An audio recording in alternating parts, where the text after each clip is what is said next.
The Gospel of the Lord.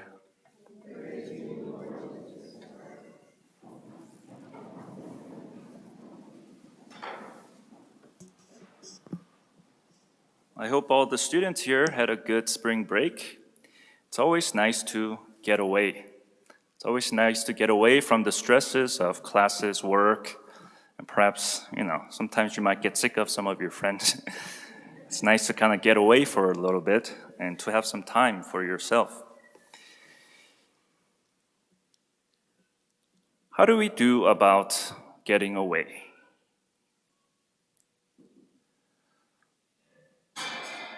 Isn't it nice to get away sometimes, perhaps from your spouses, some people that you're very close to at times? Okay, my husband is sleeping. I'm gonna do some reading, have some time on my own.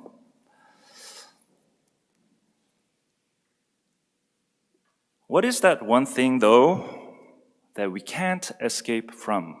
What is that one thing that we can't take? What is that? Ourselves. Yeah, that's true. We can't really get away from ourselves. But there's another thing. What is that one thing that we can't escape? We can't run away from?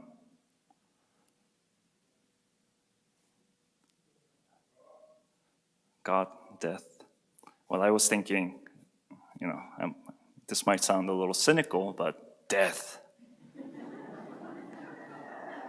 Death. You can't get away from death. Can we get away from death? I think when we're faced with death, we become in tune fully with ourselves. And in turn, we get we get in tune with the divine, God. I remember 2018 as a newly ordained priest, a baby priest, I was assigned to Anchorage, Alaska, and I experienced a 7.1 earthquake. I think I brought this up before. That was a very, very difficult moment. Thinking that I had a flat tire, I was about to go out of the car, realizing that it wasn't just the car that was moving. The ground was shaking. Buildings were shaking. Stop signs. When you're faced with a life-threatening moment, reality hits. Wow, I can die. I think when we have moments like that, that's when we begin to sometimes realize that something has to be beyond us. And something in reality is actually beyond us. That God is beyond us. The angels and demons are beyond us. And the saints, the eternal life, is beyond us. Have you had a moment where you felt like that? Have you had a moment where perhaps you are in danger and you had to come in tune with reality?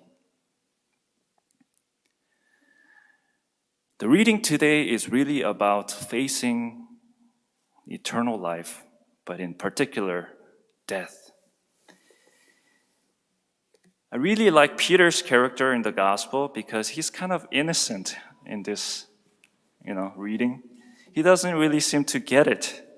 He doesn't really seem to know what Jesus is doing. Jesus is transfiguring, and he's having a conversation with Elijah and Moses. Elijah and Moses, they've been gone for so long. It's but Peter's saying, I'll build a tent for you too. Not just Jesus, but for Elijah and Moses. I think he seems to trap them inside what is in present, but not necessarily seeing that there is something beyond. He doesn't seem to realize that Jesus has to ultimately face death and resurrect. Is that us sometimes, that we trap God into our perspective. We want to trap God inside of a tent. Isn't that us sometimes? That we forget about the divine realities. Even when we think about the Lord and when we think about Jesus, we're only thinking about him in terms of his humanity. We forget to realize how transcendent and how big Jesus actually is. We get subjective sometimes. We get caught up in our little narrow way of thinking that we sometimes forget to see that God is broader, that there is a divine reality in front of us. But near occasions of death, that allows us to see what is truly real. Reality of ourselves, reality of God, in the light of that, the reality of our neighbors.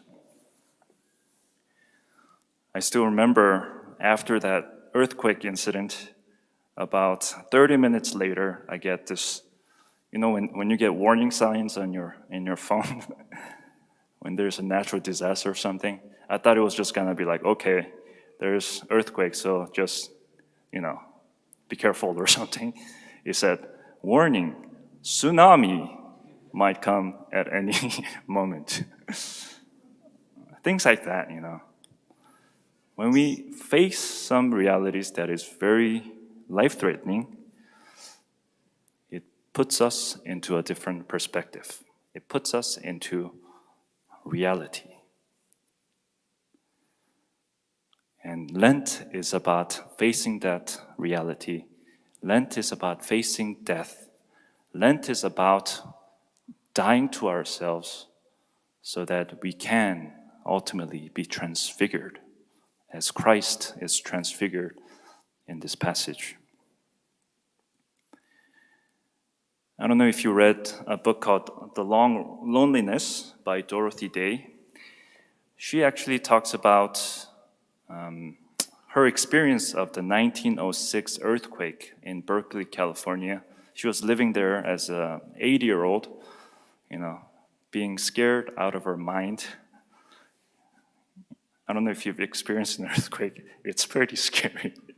You have no control over it whatsoever. I mean, we're kind of safe here in Tucson. I mean, ground might shake just a little bit, but nothing to fear in some ways. But Berkeley, California, she experienced a 7.9 earthquake. The one that I experienced was 7.1, but she experienced a 7.9 earthquake. So, there were some deaths. Houses were being broken. Cement, asphalts were cracking. Grounds were opening up and so forth. It's kind of scary, But I remember reading that one passage in the book. She said, this was the first time that I've experienced something that I haven't experienced before, or I haven't seen before. She says she went out of her house and realized that people were caring for one another. People were taking care of each other. They had the time to actually say, I care about you. When we're faced with death, we come to reality of ourselves, but also the reality of our neighbors, that they're good. The people are good. Crazy, yes, but good. Shortcomings, yes, but good. Because when we're faced with death, we see the reality of God, who is the true goodness. And we are good in the participation of God's goodness because we're created in the image and likeness of God. So perhaps this Lent is really about getting in tune with reality. Perhaps we might not face these life-threatening experiences, but at least we can imagine, like the Ignatian method, like spiritual exercises about going to our deathbed and looking back into our present moment. How will we have acted differently in some of the different circumstances that we face? Would I have really said this to my spouse if I were to know that I was to die soon? Would I stress so much about my finals or tests or work if I knew that I would be gone soon? So when we're faced with death, we're faced with reality of ourselves and the reality of God. That's the good news, my brothers and sisters. And Lent is about death.